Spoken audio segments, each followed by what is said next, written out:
Hey everyone, new episode of PSX Show. I think we're going to start with the popular topic. So PlayStation Vita right off the bat, that took the limelight at the Tokyo Game Show, and we're going to talk a little bit about that. We'll talk about Battlefield 3 vs. Call of Duty because everybody's talking about that, and I don't think we can avoid it much longer. Talk about the fall, the rise, the fall sort of trend we've got going with JRPGs. Where do they stand now? I mean, role-playing in general. And lastly, the annualization of franchises, which some people are not liking. A good example of that would be Assassin's Creed Revelations, of course, Call of Duty. If it comes out every year, how much effort can they really put into it? That type of thing. So definitely the popular stuff. Take advantage of a nice day out here. Let's get started.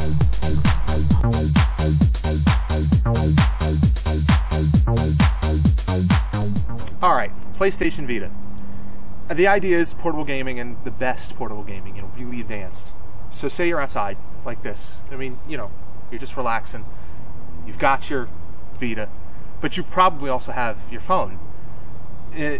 People are combining everything today. Phones play games, and they're getting better and better. And in the next few years, who knows? You could be seeing games that even couldn't be done on the PSP on a cell phone. So, and analysts are going, well, how many mobile devices are people even willing to carry? That's what they're worried about with the Vita. So are you going to be sitting out here with both? And then maybe there's a tablet somewhere too. I mean, how many are you really going to take? And because the Vita does have 3G, but it still isn't a phone.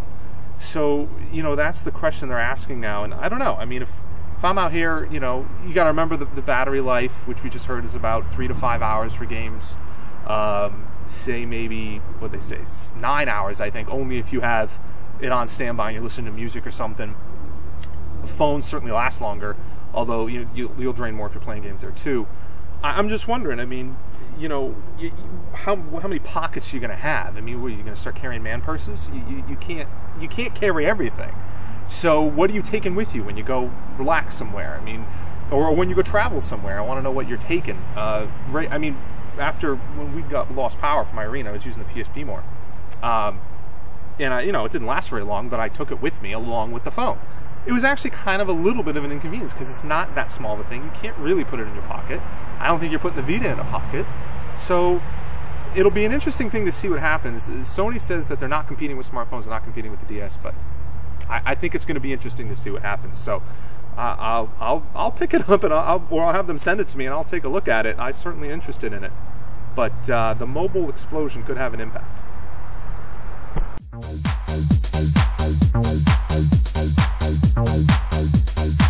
Alright, so we're sort of in a serene setting to talk about Battlefield 3 and Call of Duty just because I like irony.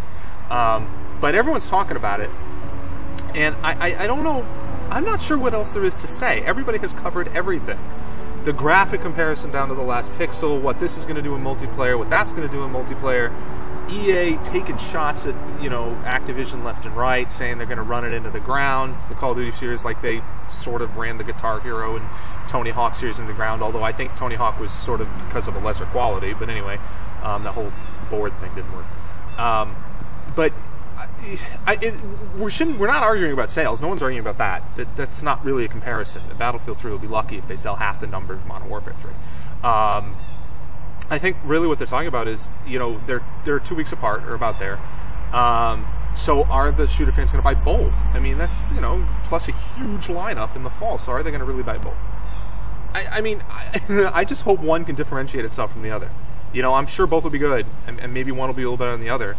But I want to know who's going to be buying which one, and they're going to go, oh yeah, I'm going to buy that too. The next, I'm definitely going to buy that as well. What are you sacrificing for that? And everyone's going, oh, well, the FPS is ruling the market. Well, is it really? I mean, Assassin's Creed is not that's not a dud of the franchise. That sells millions of copies. Elder Scrolls, millions of copies. I mean, there's going to be lots of cool stuff coming out. So maybe it's not really a question of which one is going to be better.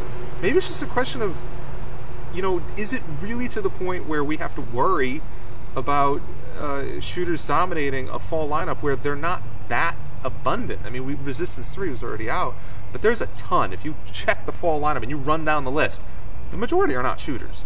So you could argue that the 2 biggest ones are, and you could make an argument there. But I think we should just move on. I really can't wait until this whole season is over, because we can sort of take a break for a little while, and I just headline after headline after headline. Yeah, aren't we bored yet? The portable thing. You forgot to mention Uncharted. Why would I mention Uncharted? Because it's an exclusive franchise, and it should sell a few million, but it's not going to sell the millions. Well, obviously not, but it'll sell a lot of copies. It will get a huge amount of press. 2 never sold as much as I thought it would. So, I mean, I don't know. So basically, we're just walking. Yeah, no, I get it. All right, so Battlefield 3, Modern Warfare 3. Are you getting both? Yeah. Why would I not get both? I don't know.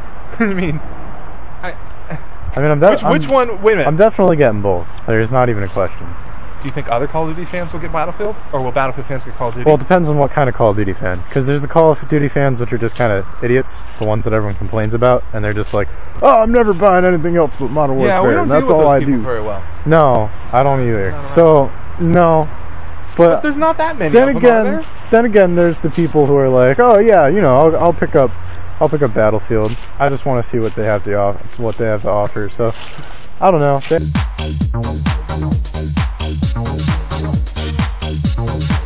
Okay, when people think JRPG or Japanese RPG, they usually think Final Fantasy. It's sort of the default.